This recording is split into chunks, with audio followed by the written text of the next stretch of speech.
Life knows me too well. From the minute I burst from her shell, I just yelled, my first memory consists of a last kiss and a death wish, a fading photograph and a cracked concrete epitaph that reads, when my outer is ugly, it's my heart that laughs last, patiently waiting with pen and grasp.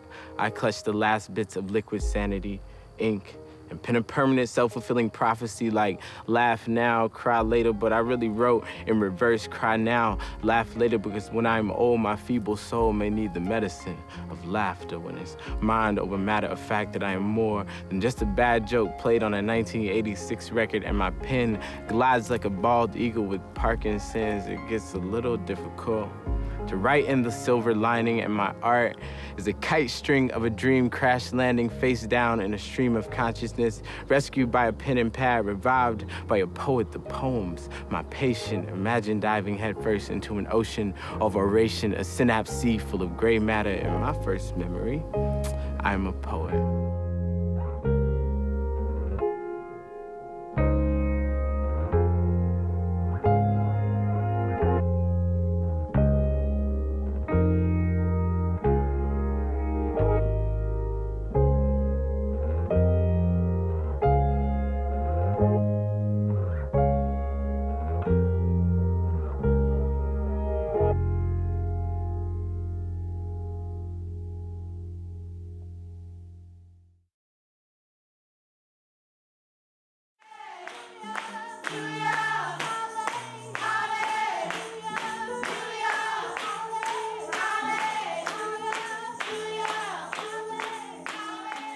I'm like born and raised in the church. Born, raised. Since my mom was holding me, like I was probably holding a tambourine, like getting down, jumping around, and lap to the music.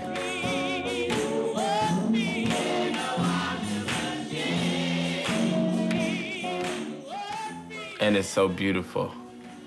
It's a beautiful, like, community and, like, environment and people and such, like, love and family. Everybody in my church is related.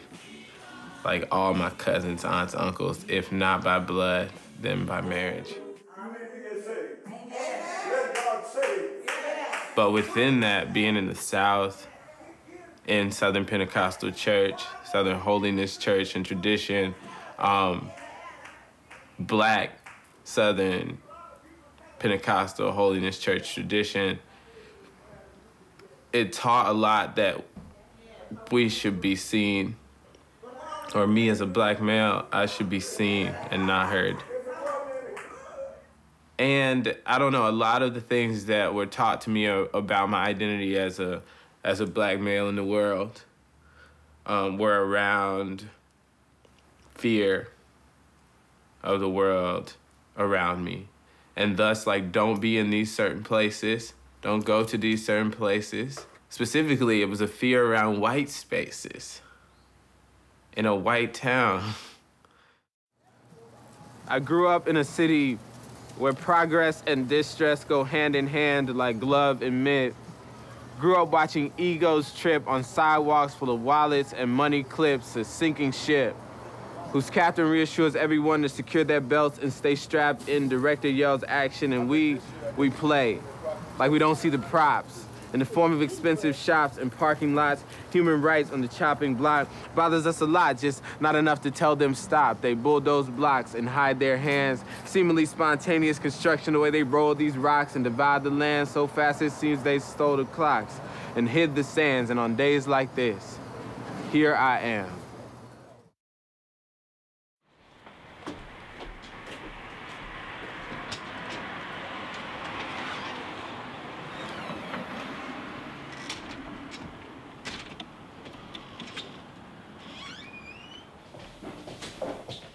There's stuff in you that you keep in your body from experiences that you don't even know about.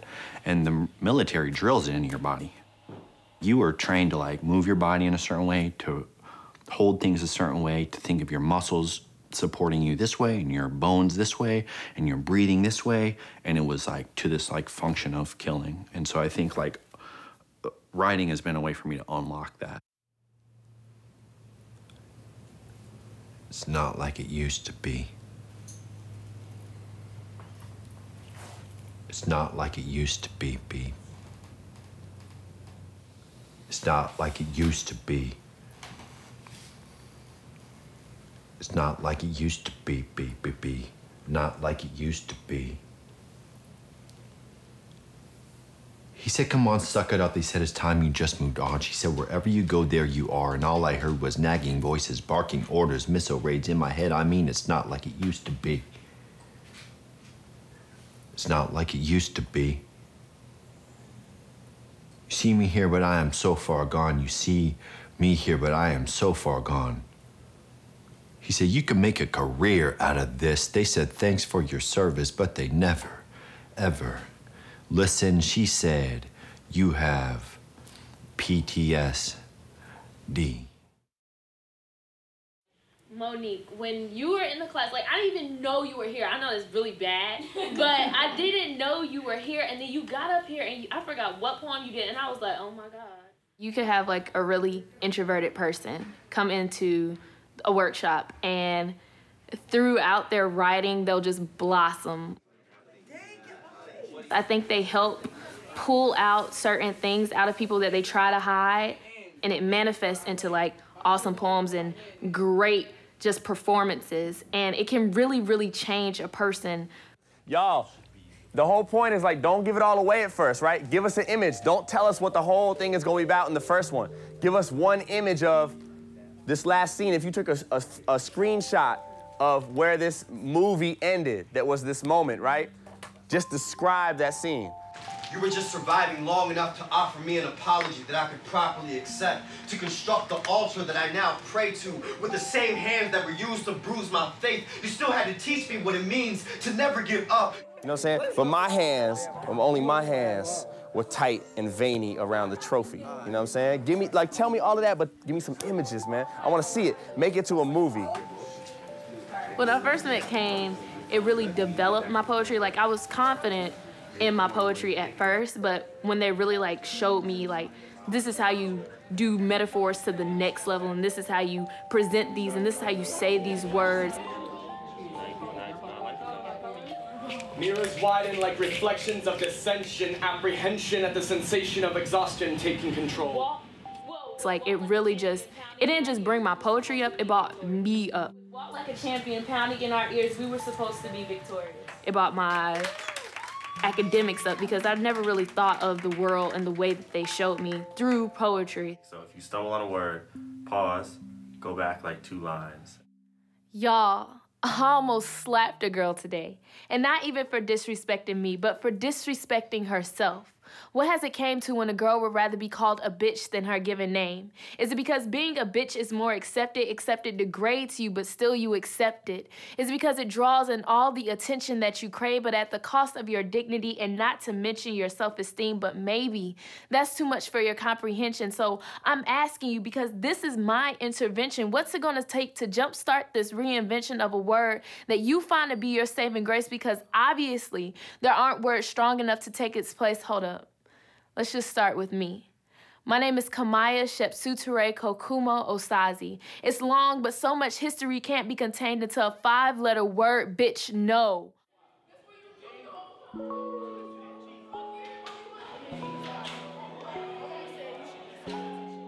I keep hearing, like, people calling each other, like, girls calling each other stuff, and I remember my dad would be like, if anybody calls you out of your name, like, punch them in the face, you know, like, that's just one-on-one respect. And then to hear other people, like, hear other females calling each other that word, it's just like, come on now, like, what is it coming to where you would rather be called that than your name?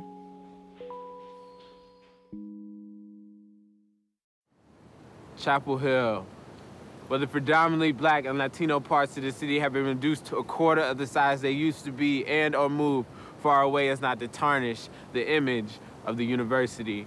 A university that has erected a 20-foot tall monument representing a Confederate soldier in the Civil War, Silent Sam, and less than 100 yards away is a slave monument to the builders of the university. That's a table.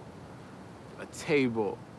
that has these 2-foot-high slaves holding it up. The last time I walked past was a lovely white family enjoying lunch. I say what reverence we show, still making to be the foundation for the nourishment of this nation, still no bill for reparations. And me in this hospital, I'm a struggling doctor. I need patience, because it seems like this hospital's really an asylum, where the upper conscious class thinks they're the victims of a lower class society, and the rich lend hands to their rich artistic friends and stand over the impoverished, scratching at the insides of coffins with the lumber that built this town under their fingernails.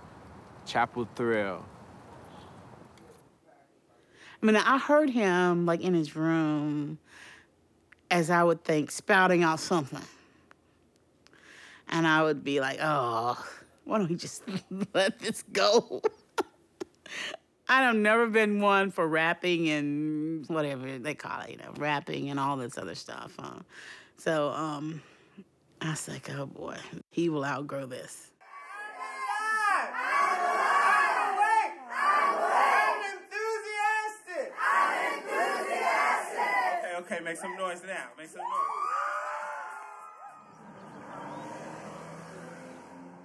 So like spoken word as an art form, I do it because I think it's the clearest and most, I would even almost say most genuine way that we have within arts to like just say what's happening.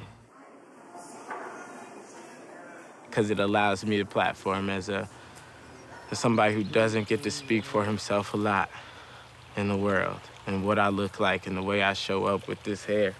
And you know what I'm saying, and this skin, it's like ain't a whole lot of places in the world where I can say, hold on, I know who you thought I was, or who it looks like I am right now, by what I got on and this melanin, you know? But like, this is who I really am.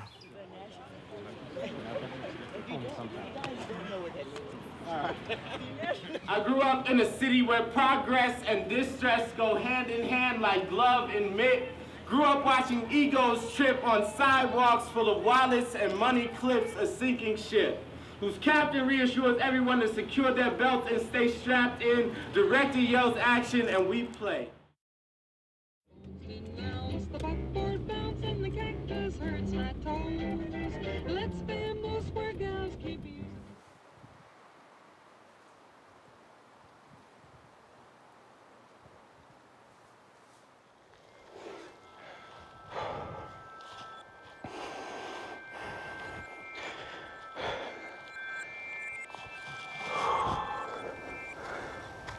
I joined the Marines back in '98. And then I joined the reserves because I had gotten into college, and I thought my mom would kill me if I didn't go to college.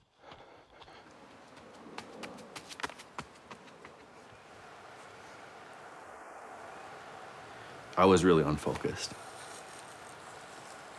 We got activated, and I was told to get out of school, and was told, like, you have like 2 days to square your life away, and then we're going to this mortuary affairs training, and then we're going to war. So I was like, somebody has to have gone through this before. So I found this book called A Rumor of War by Philip Caputo. Then I found Siegfried Sassoon and his poetry, Suicide in the Trenches, which he wrote that in like 1918. And like a year and a half prior, a sergeant at my unit committed suicide. And a captain came in and he was like, Sergeant Dixon was found dead in his apartment. And then we found out on Wednesday that it was suicide. I mean, that was hard.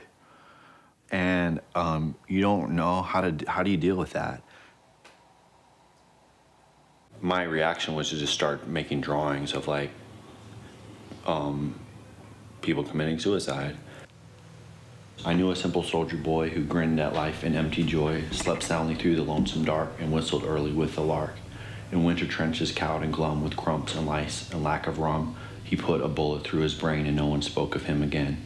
You smug-faced crowds with kindling eye who cheer when soldier lads march by, sneak home and pray you'll never know the hell where youth and laughter go. That is partially like why Sassoon's poem spoke to me.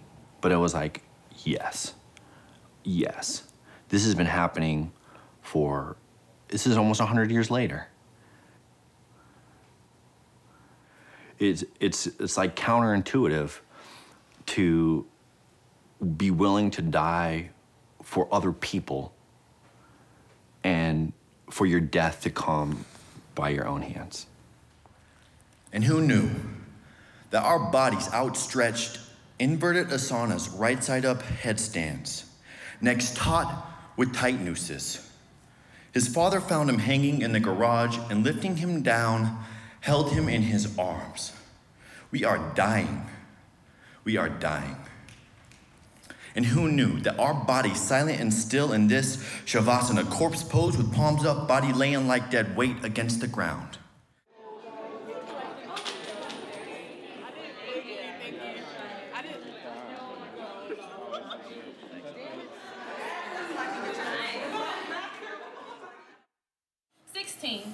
Plans on going to Harvard, becoming a lawyer, and never having kids. Her script calls for her to pick up her phone and dial her cousin. The upbeats of her heart can't seem to match the downbeats of doubt in her soul, so she calls the only one she knows. Unceremoniously entering through center stage is the antagonist of the play. You see, this was the wolf in sheep's clothing.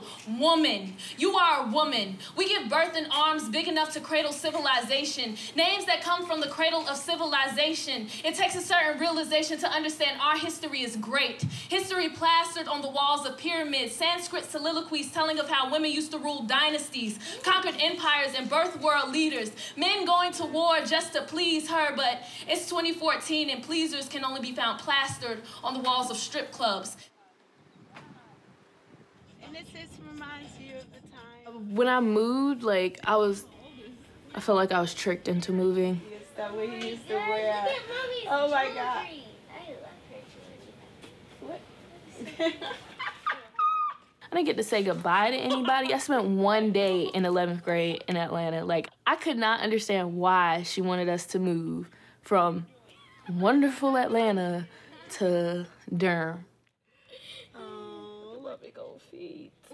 Custody battles and all this other stuff was a lot of stress on me with my mom and my dad, so. Of course I have poems about my daddy issues, and I have poems about no running, no gas in the house or whatever, and we gotta go to a hotel or something for a little while to eat and stuff. Of course I have poems about that, but I'm not really too ready to share those yet, because then people will know oh, Kamaya, that's Kamaya? Kamaya had those issues, and I'm not really ready for that, but that's where everything comes from. That one, I don't remember that one. It's all these pictures. Oh. Oh, you guys don't cry. But it's just you used to see this stuff all the time. This is crazy. I don't know if these are happy tears or sad tears. And seeing my mom crying and stuff at night because she didn't know where he was or how we were gonna survive because of money issues and stuff in Atlanta. So that's everything. My dad and my mom splitting up, money situations in Atlanta not being right. Those are what fuel my writing. But water is healthy. It's healthy for you. Right? Not you, but your body needs water.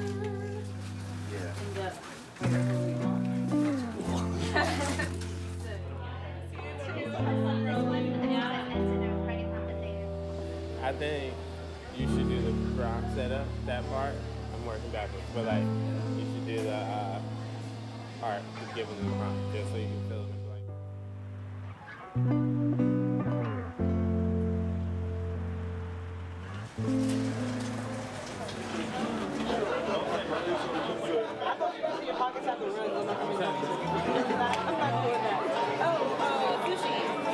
If Absies will show up, I want the rock, paper, scissors spot. Sorry.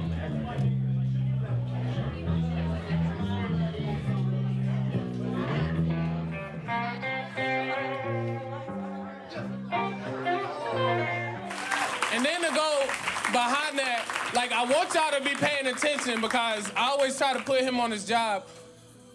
DJ Obi-Wan Jacoby tries to link up the music with the subject matter. So, and he's doing a pretty good job. So keep your ears open. I don't know how you close your ears, but y'all know what I'm talking about. There are two kinds of like.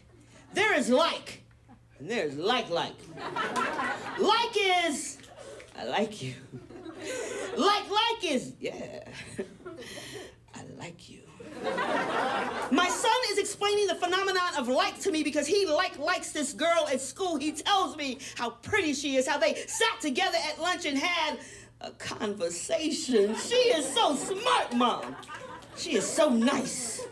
I like her. My heart swells and crashes, partly because he is more like me than I imagined, mostly because he is more like me than he knows, because I, too, am a sucker for a pretty, smart, nice girl who eats food and has conversation. And I want y'all to stay hype. But next coming to the stage, he's a really tall guy. He's much taller than me, but he's awesome, so it doesn't matter that he's taller than me. I really respect this guy. What's next? Hotel rooms with balconies half off all weekend. Lay back, stretch out, relax on Martin's crucifix. Slip out at night for ballroom dancing in El Hajj Malik's memory. Cut a rug, bust a move, shake the groove thing like a torso riddled with buckshot. Grab your wallet and come shop for children's clothes half off in our 4 little girls liquidation event. Stock up on dietary supplements in Mahatma's extravaganza, because Gandhi couldn't have sculpted that lean figure without a little help. And hell, it's Trayvon's anniversary. We selling Skittles off the shelf. Everyone lives forever these days, you see. Guess the invisible hand had a touch like Jehovah, because Tupac dropped albums after his death, had a hologram of himself performing like he was flesh, and I wonder if Martin's next. Excuse me.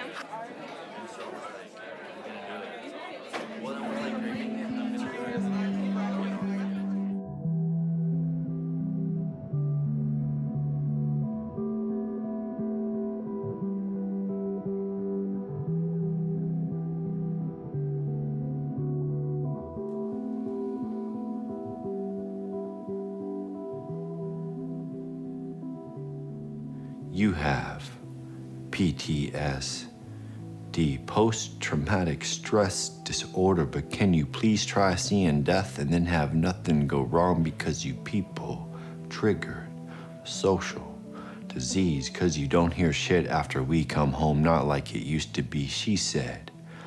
You have PTSD.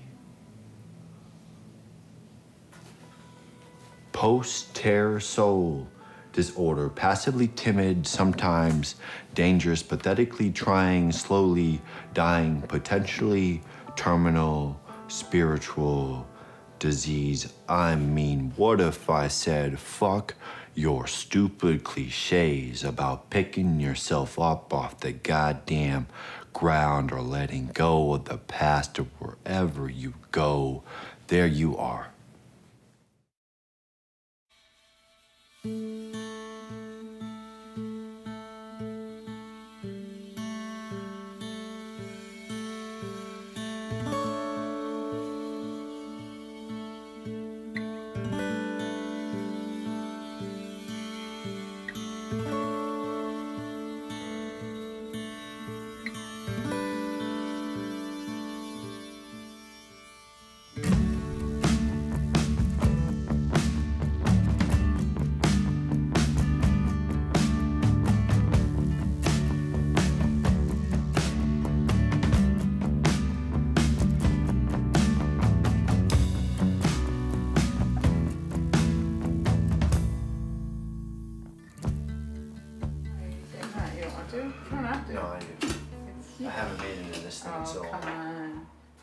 He just has this way about him that's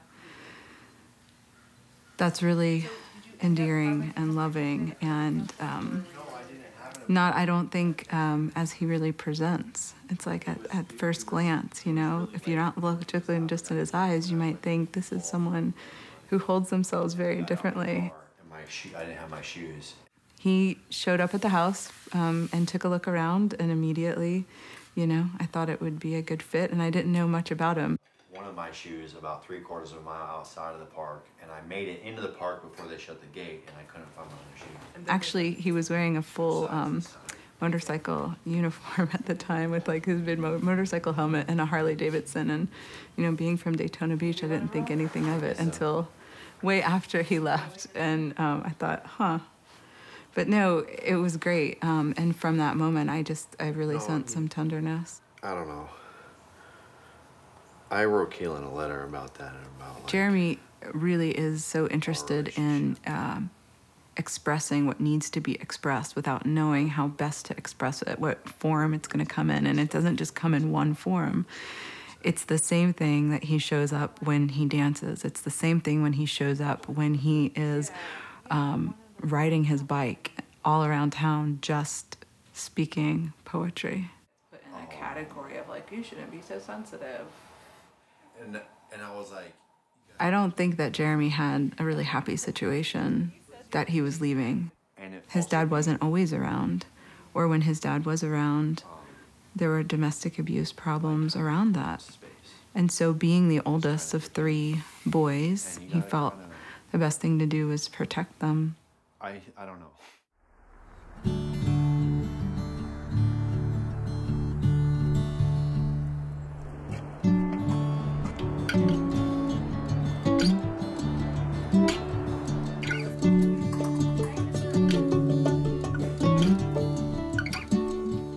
There was a Vietnam vet who writes poetry and fiction. He said something like, "Who do you write for?" And I thought, I write for Sergeant Dixon and my brother. I got 2 younger brothers, but I think like I really write for my brother Josh and Sergeant Dixon.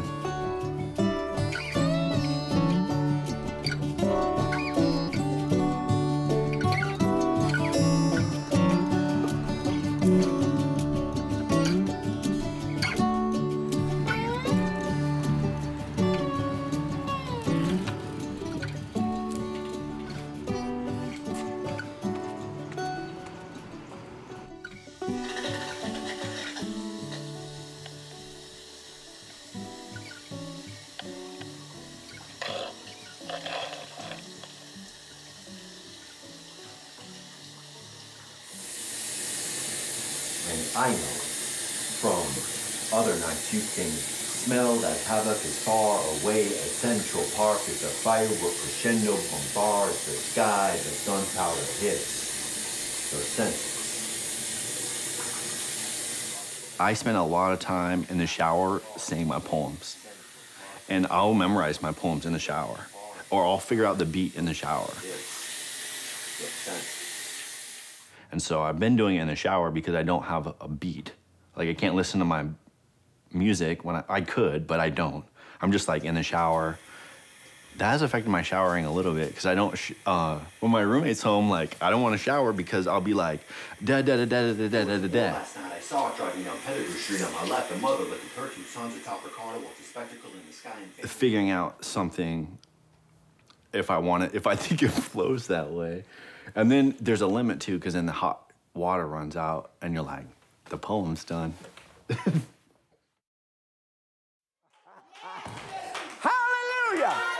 I grew up seeing like preachers rap some like old school 2,000-year-old story in a metaphor, bring it up and sit it within the context of like now and how people should live their lives and go to their jobs and deal with their families and deal with their bosses and like, you know, and their children.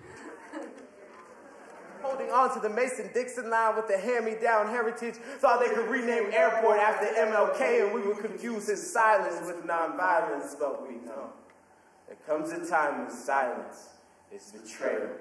But you need to be thirsty enough for God's stuff. Amen? Being there, hearing that, so powerful, so powerful. So I think that's the like intangible presence that like I feel in my roots. Had an English teacher named Michael Irwin, totally like cool, super dope, like revolutionary, like activist, has like changed more kids' lives in town Chapel Hill than like I can mention. And it was Black History Month program, and he was like, I know you write a little bit, like, you write something for a Black History Month program, and I'm like a 10th grader, and I'm like, I don't know, I guess I could write something. He was like, all right, cool, I'm putting your name on the program. You know, CJ always kind of tapped into this deeper part of humanity that wanted to learn about cultures and people, and, you know, he was into everyone's stories. It was great, like my whole class stood up and like, you know, I'm not sure if people were standing up. I probably played up bigger in my head, 'cause, you know, people like were clapping, and I just, wow. All I did was write about me. I change shape just to hide in this space, and they treat me like an animal. I change shape just to hide in this space, and they treat me like an animal. There was a time when my world was filled with darkness. Darkness, there was a time when my world was filled with darkness. I'm somewhere reeling, out of control, a soul trapped in the body of a human. We brothers be moon men, wrapped in lunar eclipse skin, a riddle wrapped in swaddling froze with enigma-colored star patterns, a stripe for every clutched wife, every suspected knife when the only concealed weapon was hiding in plain plight and implicit criminality in melanin. But we colored boys be brave. Poets have a way of articulating reality in a way that politicians, sometimes it feels like they can't. And so the fact that North Carolina has a strong, growing poetry community gives me hope that we can continue to be a part of the conversation, that we can continue to have diverse, undervalued voices heard. Because sometimes politics does the opposite of that, and politics is a funnel for power and a funnel for privileged voices. I bees with the blacks, bees with the blacks. I bees with the blacks, bees with the blacks. I watched this white man sing these lyrics. My head hung down in shame while black men surrounded him dancing to the words, and I swear, I can see my ancestors' dead bodies swinging back and forth, their nooses glistening with fried chicken grease and watermelon juice. Isn't it funny how stereotypes can kill you sometimes? For someone who needs to find their own footing again, it can be, you know, a place of self-determination and self-empowerment, because you are the determinant for what comes out.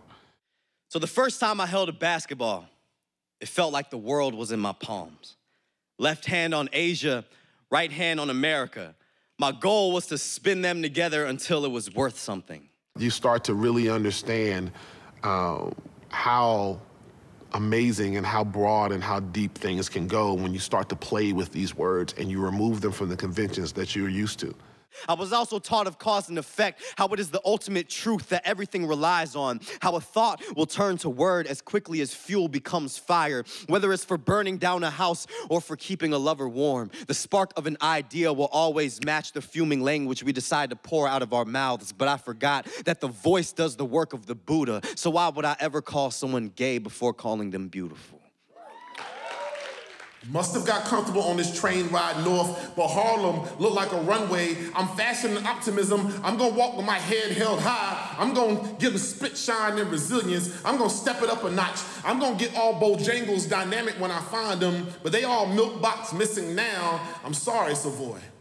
I can't dance my blues away. If you are the person who is in charge of the words, then you define the meaning. You are the wizard, you are the magician, you are the emperor over this realm, and you get to shape it and define it how you want. These feet want to play footsies with love, line dance at my daughter's wedding, draw a line in the sand and fight for a future fitting for her.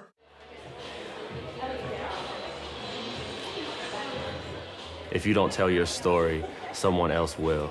And they're gonna mess it up and they're gonna distort it. In the hallway, as rumors, or in the locker room. And so it's very important that you tell your story because you're the only one who's an expert on your history, and everyone has a history. Everyone has a collection of stories that is who they are. And when you tell your story to the world, you know, it's a certain feeling of being alive, of being recognized, of being understood. Welcome, welcome, welcome, welcome. Yeah. This is the top 12 folks who have competed all year at those slams and have won their spot to slam tonight for 6 spots on our team that we'll take to Chicago in August to compete in the International Youth Poetry Slam, Brave New Voices. Yes. But Poetry Slam was started in the 1980s in Chicago by a construction worker named Mark Smith. For those of you who this is your first time and you're wondering what kind of cult this is, right? And what just happened, it's just something that's part of the tradition because the point of what we do is that it's bigger than any one person. It is truly about the community that comes around this, right? Everyone having a story, everyone getting an opportunity to tell their story in their own words and then speak their story in their own voice out to the world. I was born into a family of bedtime stories. Before I met my grandmother, I heard she was a dragon. I can still see the burns on my father's soul. They stand out more than his brands do. Through his smile most days, I think he has an addiction to the feeling you get letting a piece of you die. We standing on a train, strangers, bodies wrapped in the cipher, fingertips tucked around poles. I believe that I received nothing more than a curse from God itself as a subject of prejudice. That defined me callously because Eric's mind is a fallacy in a terrifying reality where it's trying to take a stab at me. Yes, I'm gay. Why? I don't know. Moving on up to a 9.4, a 9.5, a 9.6. I graduated from a tiny Catholic middle school. So at first glance, high school appeared to be an ancient Greek monument. Could he have mistaken your soft moan of terror for consent? Take all the tears, tough days, and moments worth remembering, and make your own. In Russia, they have this word called toska, which is the most nostalgic, painful yearning for something you have never seen or felt.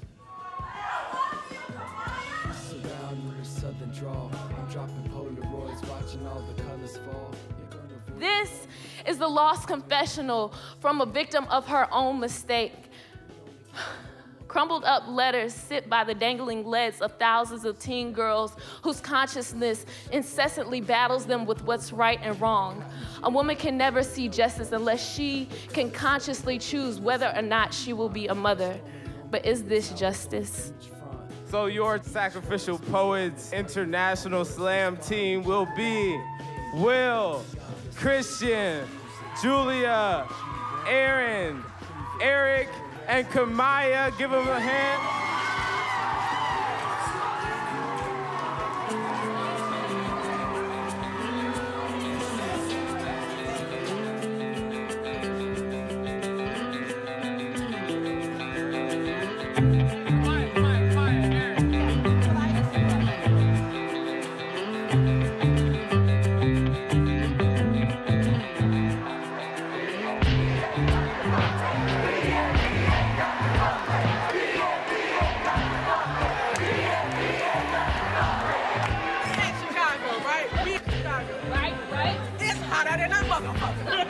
These are kids that come from different geographic locations, different economic situations, different cultures, right? And they're all together for one purpose. Especially where we live in Chapel Hill, where there's these really divided lines, that it's important for them to see people from other places, and that really we can focus on our differences, but if you really look at it, we're not that different at all. Right now, give it up for the team coming from Chapel Hill, everybody!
I knew a simple soldier boy who grinned at life in empty joy, slept soundly through the lonesome dark, and whistled early with a lark.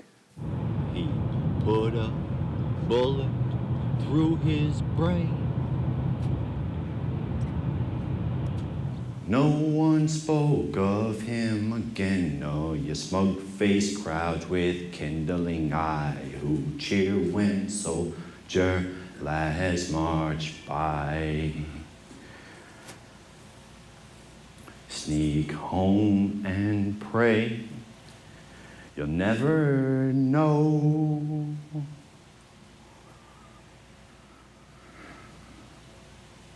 Oh, the hell where youth and laughter go. Wow, that was awesome. Thanks. They wanted to offer 2 years free Veterans for Peace membership to any post 9/11 veteran.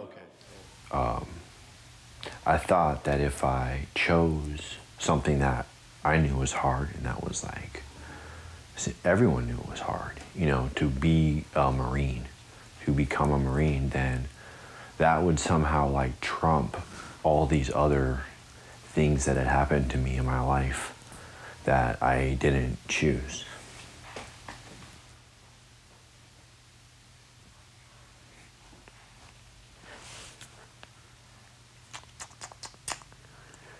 Like to get over abuse. I joined an abusive institution. I'm hard on myself.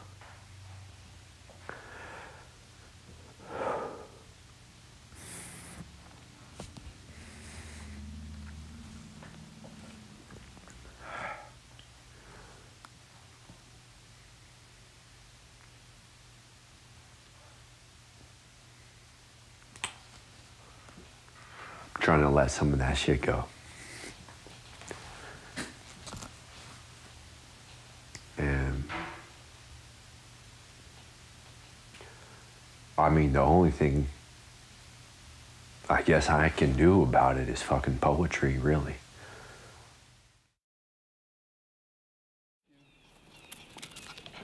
When my relatives think of Chapel Hill, North Carolina, they think that we got money. They think we doing all right. When the fact of the matter is I grew up in a trailer in Chapel Hill, North Carolina. And when people look outside in, they have a certain vision, and it doesn't look like me. He's gonna take after. I think the other baby's gonna be more quiet. He's gonna like singing in the background. I like some of his poetry. Most of his poetry I like. Some of it, I'm like, didn't quite get it. Doesn't quite sit right with me, and I can beg to differ. I talk to him about some of his poetry, and if I don't like it, I tell him, look, I didn't like that. It was too long. You lost me. That's the thing with me and CJ. I was always able to. He know I'm gonna tell him like it is. If I don't like it, I don't like it. If it was, it would be like Yale. Yeah, it would be like Yale. yeah. Like I said, we talk a lot about his views on certain things, and certain things I always tell him, I say, well, you know, I don't agree with your view on this, because you got to remember where you came from and where you are. And you don't have to with people, and your views on certain things are not what we brought you up thinking, but you're a man and you have your own choices that you make. How many of y'all in the room this is gonna be your first slam ever? Okay. Couple people. My greatest goal and greatest challenge is to get students, people who normally in their lives are not talkers, not sharers, to like talk and share with the world around them.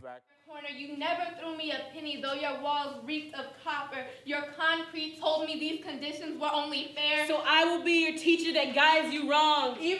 I think a lot of times, like, the voice is one of the first things to go when kids and people are experiencing trauma. The first thing people do, like, when they shut down is get silent. And silence in our world is where, like, the violence lives and persists. It's where the sort of negative things can like live, and this sort of unintentional silence, or the reactionary silence. The bullet hit him like a linebacker from the blind side, and we were all blinded because we did not see this one coming. But this one tore me the most, because even though we weren't blood brothers, blood couldn't make us any closer. Chaos builds because I know who and why. It's my fault. See, I was born into a house where a man was taken out, so I had no teacher in the spirit of being a man. So I hung out with the concrete soldiers who called me as in and family, never looked at me as a member or another nigga in the hood or the projects. Sometimes you ought to thank your enemy for waking you up. Sometimes you ought to be glad when in the middle of the darkness you can see the brightest stars. Prior to a Black Lives Matter movement, I had to teach myself that my own life mattered, you know? And that me being in the world and sharing my story and sharing the things that were in my brain were important, you know? And folks are still teaching themselves, like young black males, young black women are still teaching themselves that what they have to say matters. And I think for artists, for us to exist in integrity and for us to like continue the conversations once we get off the stage, we have to really be in conversation with the politics of identity in a space like America.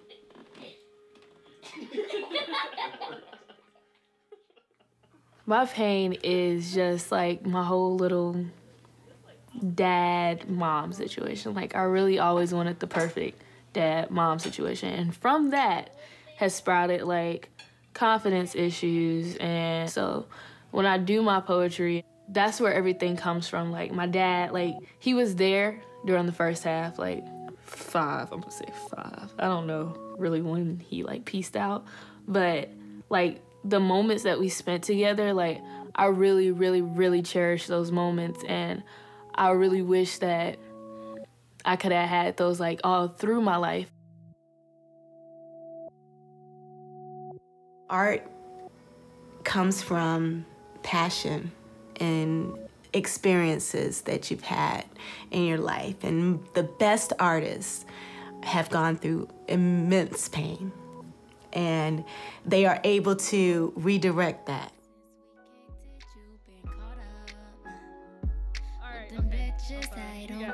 Time constraint. Can't rock out to my song. Okay, I'm on Scroll Game today just for confidence, you know. Scroll in. All right. Teaching me life lessons on how to carry myself like a woman, always telling the truth, loving me more than anyone else could, and never becoming my mother.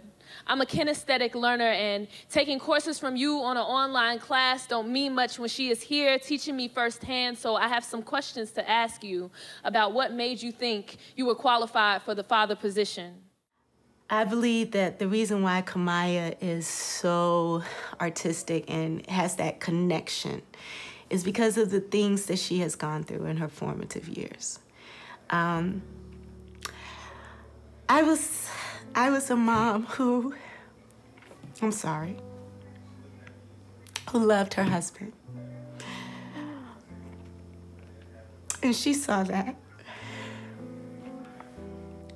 And unfortunately, I didn't love myself enough to realize, you know what? It's just the way it is. Every time you tell him not to get on the phone, he gets on the phone that same day. That's not fair. But during those times, she saw me wanting to bring our family together and not having it. Okay, I was supposed to be helping you. Yeah, but you can. Being the oldest, she took on that load to make sure everything was okay. Strawberry is not a fruit. Because it's not developed in the oven. Okay, so then what about the squash? I don't know about the squash. Well, look it up. No. It was hard. It was real hard. Constant lectures on how sex was a spiritual connection led me to believe that it was sacred. I neglected to realize that these words fell from a liar's lips who was spiritually erect for every broken female he met. So my next question is, do your chakras only align from the base of your penis to the tip?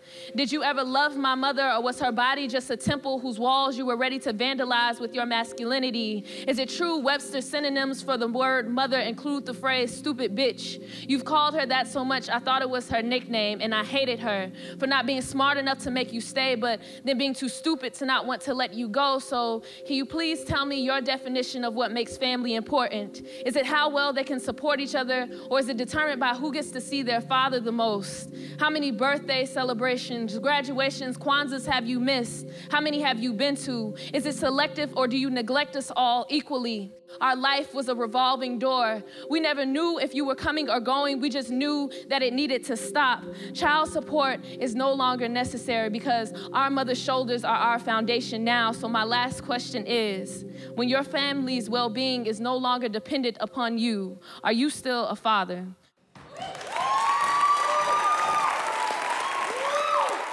Poetry Slam was started in 1984 by a construction worker named Mark Smith. So what? Yes. That's what we say, because he always wanted to be about the poetry and never about him. The people at the slam, I mean, that's like, it was like welcoming from day one. And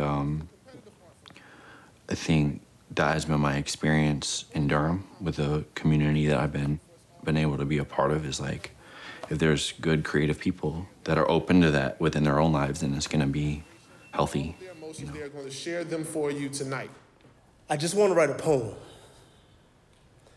Like nothing I've ever written before. I want to leave my heart on the stage and speak with the relevance that can't possibly be ignored, to bring a tear to your eye, maybe a chill down your spine. See, I wish I could write a gun so when I read it, it would blow your mind. I want to write a heartbeat.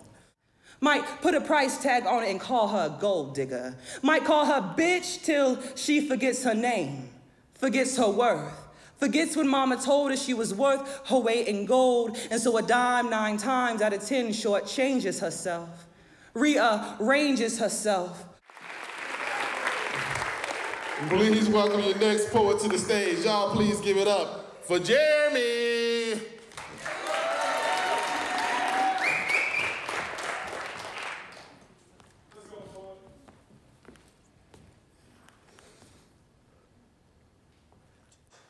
We are dying, man. We are dying. We are dying for clarity and purpose. We are dying for memories and flashbacks. We are dying to tell the truth. And who knew that our bodies blowing in the wind were cautionary tales of war and violence? And who knew that suck it up meant Seroquel tinged heart palpitations, these cocktail concoctions, so if you don't die by your hands, you just die in your sleep? And who knew that one shot, one kill meant a bullet through your brain or a bullet through your heart? You're 1,000 miles away in your own backyard. Bohica 6 Delta, come in, come in. Bohica 6 Delta, come in, come in. Your mom's about to see your boots dragging in the mud while you're hanging there lifeless, swinging from above. And 1,000 emotions are running through your mind still, staring at the aftermath, staring at his face. Swollen left side cheek disfigured, black body and dress blue squared away in a flag-draped casket. Damn. For what? Years before, your father found you on Father's Day. Swollen left side cheek disfigured, poison strewn all around, and a bullet through your heart. Were you with us when we buried you that day? Because you're buried deep back in the belly of my memory's demons, swirling around like violent dry heaves, nothing. And I can't seem to let you go. I'm still just trying to figure out who to fight. 10 years later, and I'm still just learning how to grieve. Every day, I see your lifeless body before mine. In my deepest meditations, you sit facing before me. God damn, Dixon. I am struggling, stepping nearly faithless forward, simply trying not to fall, but it's still happening. And Sergeant, I am still just trying to follow your lead.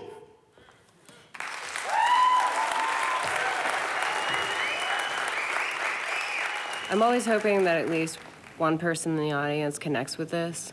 and can save another veteran. I mean, that's my idealism. One, as a veteran, I do it for therapy.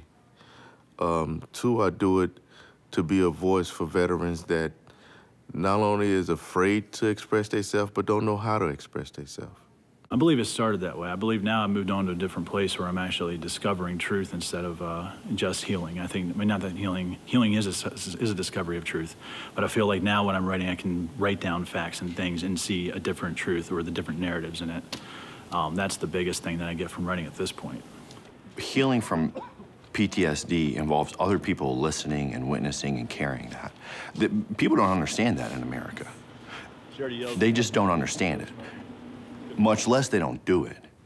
And so in my role as a poet and an activist, like, I'm not really speaking for other people, I'm speaking for myself, and I belong in a group of people that participated in and has suffered from violence in very specific ways.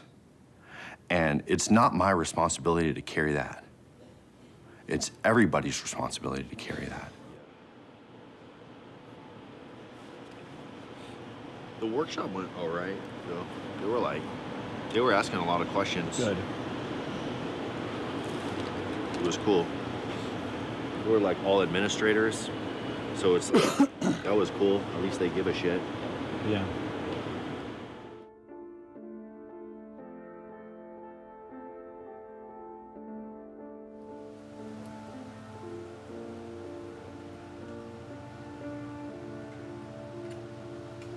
People don't change by yapping at them. Maybe that's why I like poetry, because it gives me an opportunity to put something in a little thing and share it, you know? So if I can do that, then maybe someone else will feel like I can do that shit too. I feel that, because that's what I like about art, you know? When someone puts something out there that I want to say, but in their own style. And then that's true to their heart.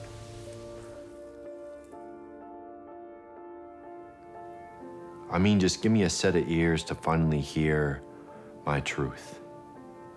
And shoulders to cry on when I finally break down. Just give me a yoga mat and some good fucking weed. A war that hasn't started, a country without greed. Just please try something different. And maybe I'll get some hope back. Because I'm stuck in a hell of hopelessness, and maybe I'll stop scanning rooms and environments and just rest. And maybe I'll stop judging myself and just accept me. For me, I mean fuck. She said that I had PTSD but had problems with trauma before the Marines. Couldn't differentiate between childhood abuse and war's excuse of freedom, of home, like pain is weakness leaving the body, unless it doesn't leave, so you just leave your body. Suicidal thoughts maybe became habitual and cadenced, like left, right, left, right. But what's left when you finally come home, nothing's right, and nobody knows that anything is wrong. Won't you please try something different?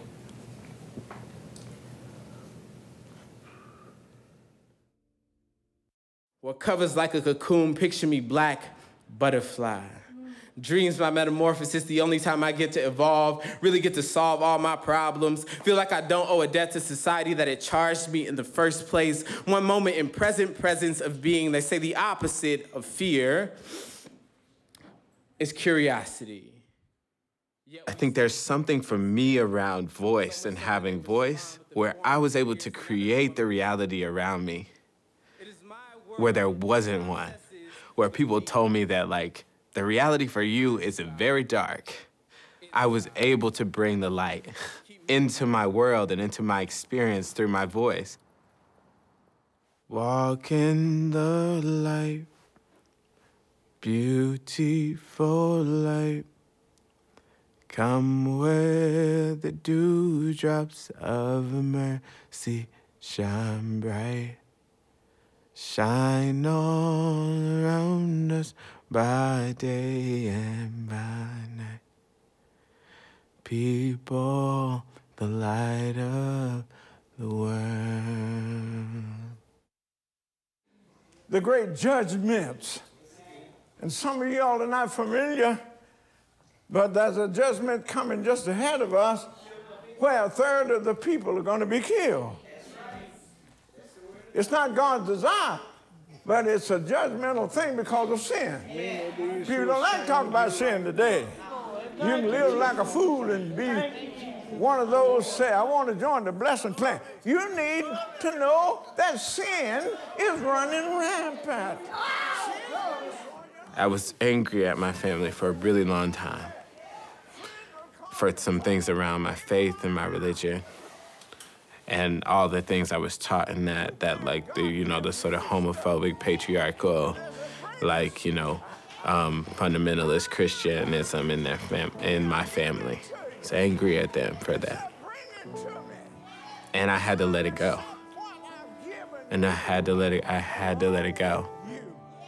So God doesn't expect you to create something. I'll give it to you. And I like it because God creates a thirst in you. He does. Because I realized that, like, wait a second, you have a life that's taught you some lessons. They might not be the lessons that I feel like are right. They may not be lessons that I agree with, but you're my family, And wherever I'm going, if I really feel like it's the promised land, then I gotta bring you with me. But I'm able to see my family as human beings who, like, in the same ways I'm motivated in a world where I understand the politics around animal cruelty, I still go get wings, I still have a burger. You see him every now and then? Yeah, oh, cuz. Hey, cuz, you come down. I was at the flea market. In the same way my family, like, understands what it's like to be mistreated because they're different. They still are, like, homophobic. And so that's what we try to do as, like, younger people on the planet. We bring in our elders forward. We bring our ancestors with us, living and gone.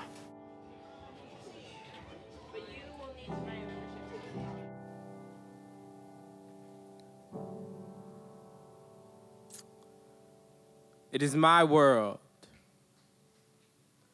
It processes with me.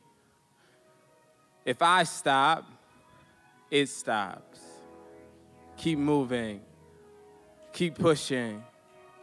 When they say it should all be the same, when they say God said it, when they say God is it, when they say God believes it, when they say God is white, when they say God is man, when they say God believes in me, when they say God lives in a book, when they say God is Christmas, when they say God and evolution are two different things, when they say God is not the stone, not the tree, not the synaptic gap, when they say who God is, when they claim who God was, when they legislate who he will be, when they say God hates fags, when they say God don't make people like that, when they say God hates, when they say God kills, believes in war, eugenics, massacres, the NSA in Guantanamo Bay, when they say God believes in predator drones and standardized testing and neighborhood schools and voter ID and covered women and loud men, When they say God don't like sex, don't have sex, is not both infinite and intimate. When they say God gave men all the hard and authority and women all the soft and obedient. When they say they found him like God was lost somewhere in a segregated sandbox. When they say Lord knows and we don't. When they say God made us in his image, when they say we were not given a God made in man's image, a human God, a God that needs to be served, worshiped, praised, a jealous God. It is our world. It processes with us. If we stop, it stops. Keep moving. Keep pushing. Even when they say it should all be the same.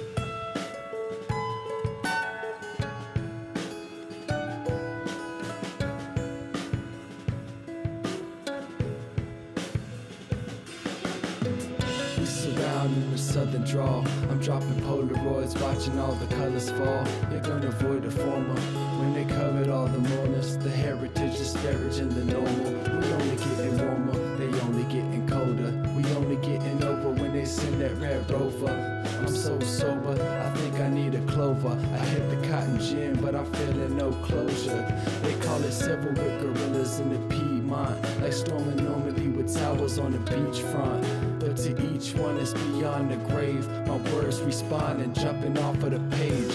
I'm beyond a slave to this music. Ask me what a G want and I can prove it. A gentle ass gangster, a G can't confuse it. It took his life but his pride is alive and you know we can't lose it.